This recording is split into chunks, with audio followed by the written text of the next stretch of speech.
की एक लहर दौड़ गई, लेकिन उन्होंने आग्रह नहीं किया। आखिरकार विराट कोई साधारण योद्धा नहीं था, वह सूर्यवीर का बेटा था। अगर उसे अपनी साधना में कोई समस्या आती तो वह मार्गदर्शन के लिए अपने पिता सूर्यवीर से पूछ सकता था। उसे उनके प्रवचन सुनने की आवश्यकता नहीं थी, और सूर्यवीर की वर्तमान शक्ति उनसे कहीं अधिक थी। विराट अब एल्डर यशपाल के उपदेश सुनने के लिए प्रवचन कक्ष में नहीं जाता था, लेकिन वैदेही, माया, नलिनी, दामिनी और अन्य लगभग हर दिन वहां जाते थे। उनके पास विराट जैसा अवसर नहीं था कि उन्हें अनंत परम मीनार से व्यक्तिगत मार्गदर्शन मिल सके। यहाँ तक कि हरे वस्त्रधारी युवा आत्मा भी शायद ही कभी उनकी साधना में मार्गदर्शन करती थी। इसलिए दिव्य विकास लोक के विशेषज्ञ से व्यक्तिगत मार्गदर्शन प्राप्त करना उनके लिए अभी भी एक बहुत ही कीमती अवसर था। यह देखकर कि विराट अब प्रवचन सुनने नहीं जाता, आयु कुछ पल के लिए हिचकिचाई। फिर उसने वैदेही के पर्वत शिखर पर रहकर विराट का साथ देने का विचार किया। हालांकि विराट ने उसे ऐसा करने की अनुमति नहीं दी।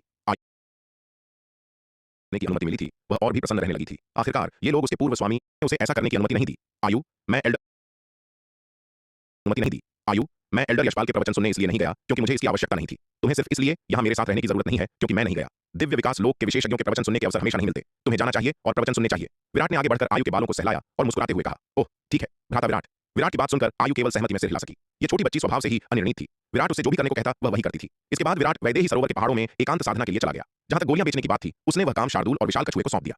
मध्य महाद्वीप की पश्चिमी सीमा पर एक निश्चित रक्षात्मक पंक्ति पर एक लंबा मांसल युवक एक विशाल तलवार लहरा रहा था। दानव सेना में घुसकर दानव सैनिकों की बड़ी संख्या को ऐसे काट रहा था जैसे सब्जियां काटी जा रही हों। उसके बगल में एक लंबा पतला युवक और एक दर्जन शक्तिशाली योद्धा थे जो उसके साथ कंधे से कंधा मिलाकर लड़ रहे थे। यह छोटी टीम जमी हुई चर्बी को काटने वाले गर्म चाकू की तरह दानव सेना के युद्ध व्यूह को सीधे चीरती हुई भारी बल के साथ दानव सेना के गठन की गहराई में आगे बढ़ रही थी और दानव सेना को भारी नुकसान पहुंचा रही थी। हा, यह तो रोमांचक है, यह बहुत रोमांचक है। मुझे इतना अच्छा महसूस किए हुए बहुत समय हो गया है। बलराम जोर से हंसा जब वह अपनी विशाल दरवाजे जैसी तलवार लहराते हुए दानव सैनिकों का संहार कर रहा था। वास्तव में रोमांचक है। एक दशक से अधिक समय से हम लगातार दानव सेना द्वारा दबाए जा रहे थे। आज हमने आखिरकार अपना गुस्सा निकाल ही दिया। बलराम के बगल में मौजूद लंबा पतला युवक भी हंसा। यह लंबा पतला युवक यश था जो बलराम का अच्छा दोस्त था। उसकी शक्ति बलराम से कहीं अधिक थी। वह दांव संघ के 10 दांव पुत्रों में से एक था। हाँ, आज की हमारी जीत के लिए हमें भाई विराट को धन्यवाद देना होगा। बलराम दिल खोलकर हंसा। अगर यह उन आरोहण गोलियों के लिए नहीं होता जो उसने बेची, जिसने हमारी शक्ति को काफी बढ़ा दिया, तो हम इन कमबख्तों से घिरे होने से बचने के लिए भी भाग्यशाली होते। आज की तरह सबका संहार करना तो दूर की बात है। यह सच है। यदि भाई विराट कुछ साल पहले दांव संघ मुख्यालय आए होते तो हमारे कई भाइयों को शायद बहुत कम हताहत होना पड़ता। यश ने भावना के साथ टिप्पणी की। यदि विराट कुछ साल पहले दांव संघ मुख्यालय पहुंच गया होता और बड़ी संख्या में दांव शिष्यों को आरोहण गोलियां बेच दी होती तो दानव सेना के खिलाफ लड़ाई में बहुत कम लोग मारे गए होते। आखिरकार अगले स्तर में सफलता प्राप्त करने से युद्ध के मैदान पर जीवित रहने की संभावना कई गुना बढ़ जाती है। इसकी बात करें तो यह सब वरुण महल के उन हरामजादों की गलती है। अगर यह उनके लिए नहीं होता तो भाई विराट शून्य समाधि गुप्त क्षेत्र छोड़ने के तुरंत बाद दांव संघ मुख्यालय आ गए होते, बजाय इतने सालों तक देरी होने के। वे कुत्ते जितने काम के नहीं है, उससे कहीं ज्यादा मुसीबत है। वे अग्रिम पंक्ति में दानव सेना से लड़ते हुए कहीं नहीं दिखते, लेकिन वे आंतरिक कलह के विशेषज्ञ हैं। बलराम ने उपहास किया। हम क्या कर सकते हैं? हमारे दांव संघ के भीतर वरुण महल के लोगों जैसे काफी लोग हैं। अन्यथा यदि हमारी मानव जाति दानव सेना के खिलाफ एकजुट हो सकती तो हम इतनी कठिन स्थिति में नहीं होते। यश ने सिर हिलाया और आह भरी। दानव सेना के खिलाफ मानव जाति को बार बार हार का सामना करना पड़ा क्योंकि मानव जाति के भीतर काफी संख्या में लोग गुप्त उद्देश्य रखते थे। दुश्मन से पूरे मन से लड़ने पर ध्यान केंद्रित करने से इनकार करते थे। इसके बजाय दांव संघ के भीतर सत्ता के लिए होड़ करते थे और मानव जाति को बाधित करते थे। यदि ये लोग केवल अल्पसंख्यक होते तो दांव संघ का युद्ध समर्थक गुट आसानी से उन्हें खत्म कर सकता था ताकि वे मनोबल को कमजोर न करें। दुर्भाग्य से यह समूह एक छोटी शक्ति नहीं बल्कि एक काफी बड़ी शक्ति है। यदि दानव संघ का युद्ध समर्थक गुट उन्हें शुद्ध करता है तो भले ही वे अंततः प्रबल हों, वे गंभीर रूप से कमजोर हो जाएंगे। दानव सेना के पास छिपे होने के साथ यदि दानव संघ का युद्ध समर्थक गुट आंतरिक कलह से कमजोर हो जाता है तो दानव सेना के आक्रमण का विरोध करने के लिए शक्ति बनाए रखना मुश्किल होगा। इसलिए हालांकि दानव संघ का युद्ध समर्थक गुट उन कायर सत्ता के भूखे आत्मसमर्पण करने वालों से घृणा करता है, वे केवल आंखें मूंद सकते हैं और मानव करने से ही मुझे गुस्सा आता है।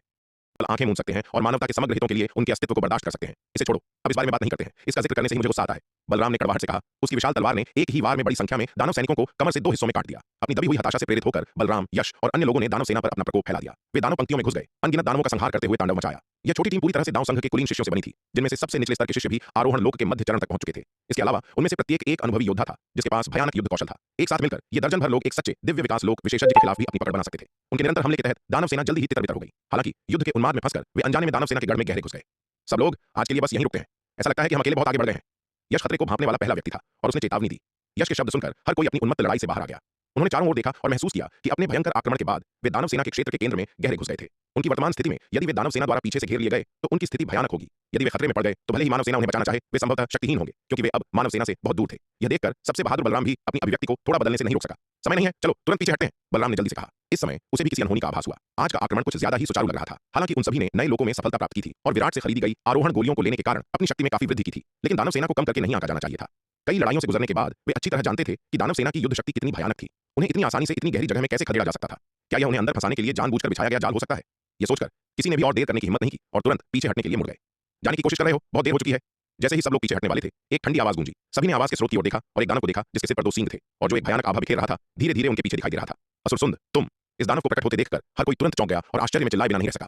यह दानव कोई साधारण व्यक्ति नहीं था। वह दानव वंश के 10 दानव राजकुमारों में से एक था, एक शीर्ष स्तरीय विशेषज्ञ जो दिव्य योद्धा सूची में स्थान रखता था। शक्ति सिंधु महाद्वीप की दिव्य योद्धा सूची। पूरे महाद्वीप में दिव्य विकास लोक से नीचे के सभी विशेषज्ञों की एक रैंकिंग थी, न कि केवल मानव जाति के विशेषज्ञों की रैंकिंग। कोई भी विशेषज्ञ जो दिव्य योद्धा सूची में प्रवेश कर सकता था, उसके पास अथाह शक्ति थी। दांव संघ के भीतर कई विशेषज्ञ जिन्होंने अनगिनत वर्षों तक खुद को अर्धचरण दिव्य विकास लोक में डुबोया था, वे दिव्य योद्धा सूची में प्रवेश नहीं कर सके थे। केवल अर्धचरण दिव्य विकास लोक के सबसे उत्कृष्ट विशेषज्ञ जिनके पास असाधारण हत्यारी शक्ति थी, उन्हें दिव्य योद्धा सूची में सूचीबद्ध होने का मौका मिला था। फिर भी असुरसुंद अपनी चरम आरोहण लोक साधना के साथ दिव्य योद्धा सूची में प्रवेश करने में सक्षम था। एक ऐसी सूची जो शक्तिशाली व्यक्तियों से भरी हुई थी। उसकी शक्ति इससे स्पष्ट थी। यदि असुरसुंद ने उनका अकेले सामना किया होता तो बलराम और यश बहुत सावधान नहीं होते। हालांकि असुरसुंद मजबूत था, लेकिन उन्हें कम करके नहीं आंका जाना चाहिए था। एक दर्जन या उससे अधिक लोगों ने एक युद्ध संरचना बनाई जो एक सच्चे दिव्य विकास लोक विशेषज्ञ के खिलाफ मुश्किल से अपनी पकड़ बना सकती थी। तो असुरसुंद की तो बात ही क्या, जो दिव्य विकास लोक से नीचे था। हालांकि वे अकेले असुरसुंद का सामना नहीं कर रहे थे। उनके पीछे असुरसुंद के अलावा दर्जनों बेहद शक्तिशाली दानव विशेषज्ञ थे। उनके चारों ओर एक विशाल दानव सेना छिपी हुई थी जो उन्हें ध्यान से देख रही थी। यह देखकर सभी का दिल बैठ गया। इस बार वे वास्तव में खतरे में थे।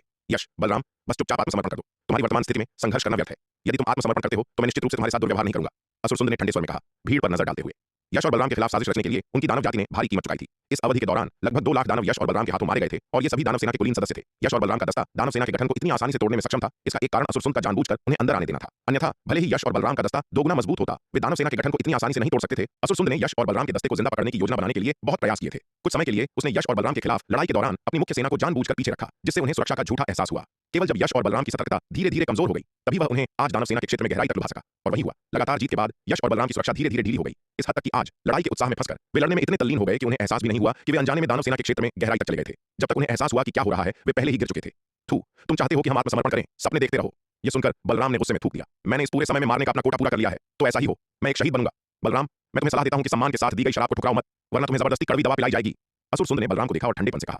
उसने बलराम और अन्य लोगों को जीवित पकड़ने के लिए इतना प्रयास किया था, उन्हें आत्मसमर्पण करने के लिए मजबूर करने और मानव जाति के मनोबल को बड़ा झटका देने के लिए। बलराम, यश और अन्य दांव संघ के साधारण दांववादी शिष्य नहीं थे। उनमें से प्रत्येक दांव संघ का एक कुलीन सदस्य था। यश विशेष रूप से 10 शीर्ष दांव पुत्रों में से एक था। हालांकि बलराम शीर्ष 10 में नहीं था, लेकिन उसका महत्व कम नहीं था। चूंकि बलराम अक्सर अग्रिम पंक्ति में लड़ता था, इसलिए वह दांव संघ के युद्ध समर्थक गुट के बीच सबसे उत्कृष्ट प्रतिनिधि था। अग्रिम पंक्ति के सैनिकों के बीच उसकी अत्यधिक प्रतिष्ठा थी। यदि बलराम और यश दानव वंश के सामने आत्मसमर्पण करते तो यह मानव सेना के मनोबल के लिए एक घातक झटका होता। हाल ही में मानव गठबंधन ने एक नई पेश की गई अविश्वसनीय रूप से प्रभावी औषधि आरोहण गोली के बारे में सुना था, जो एक मार्शल आर्टिस्ट के आरोहण लोक में टूटने की संभावनाओं को काफी बढ़ा सकती थी। इसने मानव जाति की शक्ति को बहुत बढ़ा दिया था, जिससे उन्होंने दानव वंश के कई हालिया आक्रमणों को खदेड़ दिया और दानव वंश को काफी नुकसान पहुंचाया। शक्ति में इस वृद्धि और लगातार जीत ने मानव सेना के मनोबल को भी बढ़ाया था, जिससे मानव मोर्चे पर दानव वंश की प्रगति में काफी बाधा आई थी। मानव सेना के मनोबल को कमजोर करने के लिए दानव वंश ने कई तरीके अपनाए थे। असुरसुंद की योजना यश और बलराम को जीवित पकड़ने और उन्हें दानव वंश के सामने आत्मसमर्पण करने के लिए मजबूर करने की थी, जिससे मानव सेना का मनोबल टूट जाए। इसलिए बलराम और यश को घेरने के बाद असुरसुंद ने तुरंत हमला नहीं किया, बल्कि उन्हें आत्मसमर्पण करने के लिए मनाने की कोशिश की। असुरसुंद के शब्द सुनकर बलराम इस हरामजादे के साथ और शब्द बर्बाद करने के लिए बहुत आलसी था। यश और अन्य लोगों की ओर मुड़ा और दहाड़ा, सज्जनों, मेरे पीछे आओ और बाहर निकलो। इन दानव कमबख्तों को हमारी शक्ति देखने दो। एक को मारना काफी है, 2 को मारना बोनस है, और अगर हम असुरसुंद को मार गिरा सकते हैं तो भले ही हम सब मर जाएं, ये फिर भी बहुत बड़ा लाभ होगा। भाइयों, मारो। इसके साथ बलराम दहाड़ा और उसके शरीर से अचानक एक अतुलनीय शक्तिशाली आभा निकली। स्पष्ट रूप से इस समय बलराम ने एक गुप्त तकनीक का इस्तेमाल किया, जिसने उसकी जीवन शक्ति को जला दिया। बलराम के शब्द सुनकर सभी का खून खौल उठा और उनकी लड़ने की भावना आसमान छू गई। हाँ, मैंने हाल ही में इतने सारे दानवों को मारा है, मेरा पेट भर गया है। तुम चाहते हो कि मैं आत्मसमर्पण करूं? बिल्कुल नहीं। मरने से पहले 10 महान दानव राजकुमारों में से एक असुरसुंद से लड़ने में सक्षम होना, मैं बिना किसी पछतावे के मर सकता हूं। अगर मैं एक दिव्य योद्धा सूची विशेषज्ञ को मार गिरा सकूं तो मैं कुछ और बार मरने को तैयार हूं। यश और अन्य लोग दिल खोलकर हंसे। ऐसी अत्यंत खतरनाक स्थिति का सामना करते हुए समूह ने ज्यादा घबराहट नहीं दिखाई। इसके बजाय वे सभी निडर और लड़ने की भावना से भरे हुए थे। उनके जैसे योद्धा जो अक्सर अग्रिम पंक्ति में लड़ते थे, बहुत पहले ही जीवन और मृत्यु की परवाह करना छोड़ चुके थे। अग्रिम पंक्ति में लड़ने के वर्षों में वे मृत्यु के आदी हो गए थे। यदि वे मृत्यु से डरते तो वे इतनी बार अग्रिम पंक्ति में नहीं जाते। उन कायरों की तरह जिन्होंने आत्मसमर्पण किया, उनके पास अग्रिम पंक्ति में जाने की ज्यादा हिम्मत नहीं थी, लेकिन पीछे रहकर दूसरों पर हुक्म चलाना उनकी विशेषता थी। Boom boom boom. यश और अन्य लोगों से अतुलनीय शक्तिशाली आभाएं निकली। इस समय उन सभी ने अपनी शक्ति को बढ़ाने के लिए अपने जीवन बल को जलाने की गुप्त तकनीक प्राण दहन का इस्तेमाल किया। यह गुप्त तकनीक एक बार उपयोग किए जाने पर भारी दुष्प्रभाव लाती थी। गंभीर मामलों में यह उन्हें फिर कभी अपनी साधना में सुधार करने से रोक सकती थी।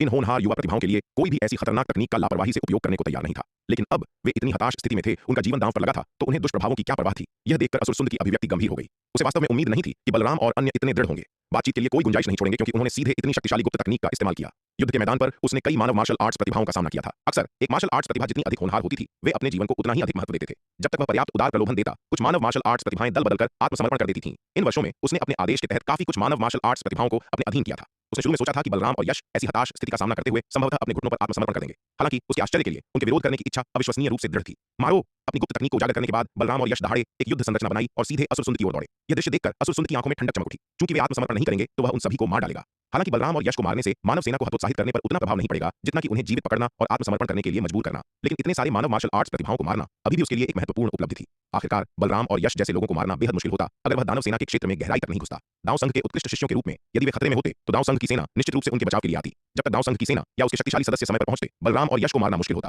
हालांकि अब बलराम और यश को दानव सेना के क्षेत्र के केंद्र में मानव सेना की पंक्तियों से दूर लालच देकर लाया गया था। भले ही बलराम और यश संकट के संकेत भेजें, मानव सेना के लिए दानव सेना की भारी नाकाबंदी को तोड़ना और उन्हें बचाने के लिए दानव सेना के युद्ध गठन में इतना गहरा घुसना मुश्किल होगा। असुरसुंद ने बलराम और अन्य लोगों को अपनी ओर दौड़ते हुए देखा। धीरे से अपना हाथ उठाया, इसे आगे की ओर लहराया और ठंडेपन से आदेश दिया, मारो। जैसे ही असुर ने बोलना समाप्त किया, उसके आसपास के दानव विशेषज्ञ तुरंत बलराम और अन्य लोगों की ओर दौड़ पड़े।